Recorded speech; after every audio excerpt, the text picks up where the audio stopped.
আজকাল প্রায় ফ্ল্যাগশিপ ফোনগুলো দেখতে একই রকম লাগে, কিন্তু কিছু ফোন আছে যেগুলো হাতে নিলে আলাদা একটা প্রিমিয়াম ফিল আসে।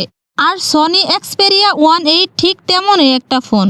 এই ফোনটা শুধু ক্যাজুয়াল ইউজারদের জন্য না, এটা মূলত তাদের জন্য যারা স্মার্টফোন দিয়েই প্রফেশনাল লেভেল কন্টেন্ট ক্রিয়েট করতে চান এবং সিনেমাটিক ভিডিও শুট করতে চান, কিংবা এমন একটা ইউনিক ফ্ল্যাগশিপ এক্সপিরিয়েন্স খুঁজছেন। তাদের জন্য কিন্তু এই ফোনটা খারাপ হবে না। সনি এবার এক্সপেরিয়া 1.8 এই ফোনটিতে এমন কিছু ফিচার দিয়েছে যেগুলো সত্যি ক্রিয়েটরদের জন্য নেক্সট লেভেল মনে হতে পারে। ফোনটার ডিজাইন একদম ক্লিন, গ্লসি আর প্রিমিয়াম।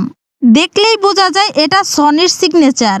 আর ক্যামেরা মডিউল দেখলে মনে হবে ছোট্ট একটা সনি আলফা ক্যামেরা ফোনের ভিতরে বসানো হয়েছে। বিশেষ করে যারা ভিডিওগ্রাফি এবং মোবাইল ফটোগ্রাফি ভালোবাসেন তাদের জন্য এই ফোনটা বড় সারপ্রাইজ হতে পারে। কারণ সনি এখানে শুধু মেগাপিক্সেল বাড়ায়নি, বরং ক্যামেরা এক্সপিরিয়েন্সটাকে আরো প্রফেশনাল করার চেষ্টা করেছে।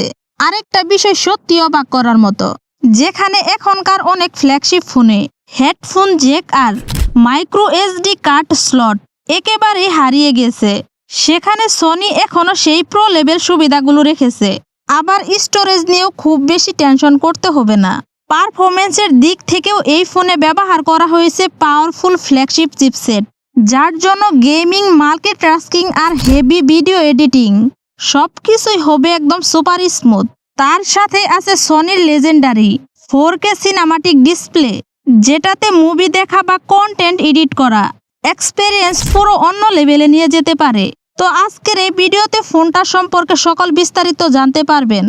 আর এই ফোনটার বাংলাদেশের মার্কেটে কত প্রাইস হতে পারে সেটাও জানতে পারবেন আজকের এই ভিডিওতে। সো মূল ভিডিওতে যাওয়ার আগে রিকোয়েস্ট থাকবে আমাদের এই ছোট্ট চ্যানেলটি সাবস্ক্রাইব করে রাখার।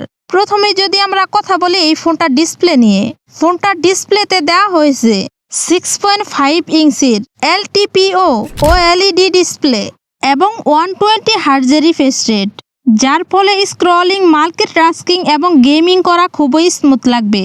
এই ফোনটার ওজন হচ্ছে 200 গ্রাম। আর এই ফোনটা কিন্তু সম্পূর্ণই ওয়াটারপ্রুফ, যার ফলে ফোনটা পানিতে সার্ভাইভ করা যাবে। এখন কথা বলা যাক ফোনটার পারফরমেন্স নিয়ে। এখানে দেওয়া হয়েছে স্ন্যাপড্রাগন 8 Elite Gen 5 চিপসেট। এখানে কিন্তু শক্তিশালী একটা চিপসেট দেওয়া হয়েছে, যার ফলে ফোনটাতে আপনি হাই গ্রাফিক্সের গেমও রান করাতে পারবেন নো সমস্যা। এক কথায় এটা একটা খুবই শক্তিশালী চিপসেট। ক্যামেরার কথায় আসলে এই ফোনটাতে আপনি পাবেন 3টা ক্যামেরা। পেছনে রয়েছে 48 মেগাপিক্সেল মেইন ক্যামেরা এবং 48 মেগাপিক্সেল টেলিফটো ক্যামেরা। তারই সাথে রয়েছে 48 মেগাপিক্সেল আল্ট্রা ওয়াইড ক্যামেরা। এতে কিন্তু ছবির কোয়ালিটি বা ভিডিও কোয়ালিটি খুবই অসাধারণ আসবে। এখানে কিন্তু তারা ক্যামেরার দিকটা খুবই ভালো করেছে। অন্যদিকে এই ফোনটার সেলফি ক্যামেরাই থাকছে 12 মেগাপিক্সেল সেলফি ক্যামেরা। তবে আমার কাছে এই সেলফি ক্যামেরাটা একটু কমতি মনে হয়েছে। এখানে যদি 32 মেগাপিক্সেল সেলফি ক্যামেরা দেওয়া হতো তাহলে আরো বেশি ভালো হতো। যাই হোক, তারপরেও কিন্তু আপনি এই সেলফি ক্যামেরা দিয়ে মোটামুটি লেভেলের সেলফি তুলতে পারবেন। এখন যদি আমরা এই ফোনটার র্যাম এবং স্টোরেজ নিয়ে কথা বলি, এখানে আপনি পাবেন 12 জিবি র্যাম এবং 256 GB plus 512 GB storage. So এখানে কিন্তু স্টোরেজের কোনো টেনশন করতে হবে না, এটা কিন্তু আমি আগেই বলেছি আপনাদের। ব্যাটারির কথা বললে এখানে আপনি পাবেন 5000 mAh এর ব্যাটারি।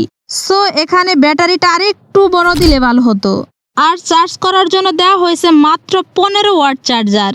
এটা কিন্তু একটু দুঃখজনকই, এতে কিন্তু ফোনটা ফুল চার্জ হতে একটু টাইম লাগতে পারে। যাই হোক, এখন যদি আমরা ফোনটার অন্যান্য ফিচারের কথা বলি, এখানে আপনি পাবেন 5G support, dual SIM, USB Type-C কেবল, NFC, ব্লুটুথ, ওয়াইফাই সবকিছুই রয়েছে ফোনটাতে। আরও রয়েছে fingerprint sensor, face unlock system. মোটামুটি আমার কাছে ফোনটা ভালোই লেগেছে। এখন হয়তোবা আপনাদের মাথায় ঘুরতেছে যে আসলে ফোনটার প্রাইস কত হতে পারে দেশের মার্কেটে। দেশের মার্কেটে এই ফোনটার প্রাইস হতে পারে প্রায় লাখ টাকার উপরে। কি ফোনটার দাম শুনে কি আপনি একটু অবাকই হলেন, তাই না? একটু অবাক হওয়ারই কথা, কারণ আমি অবাক হয়েছিলাম।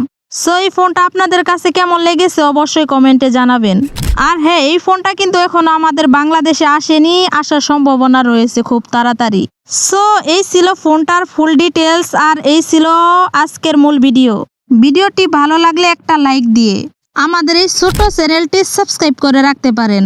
আর হ্যাঁ, আপনি যদি এই ভিডিওটা ফেসবুক পেজ থেকে দেখে থাকেন অবশ্যই ফেসবুক পেজটি ফলো দিয়ে সাথেই থাকবেন। সো দেখা হচ্ছে নেক্সট আরেকটি ভিডিওতে। ততক্ষণে সকলে ভালো থাকবেন, সুস্থ থাকবেন। আল্লাহ হাফেজ।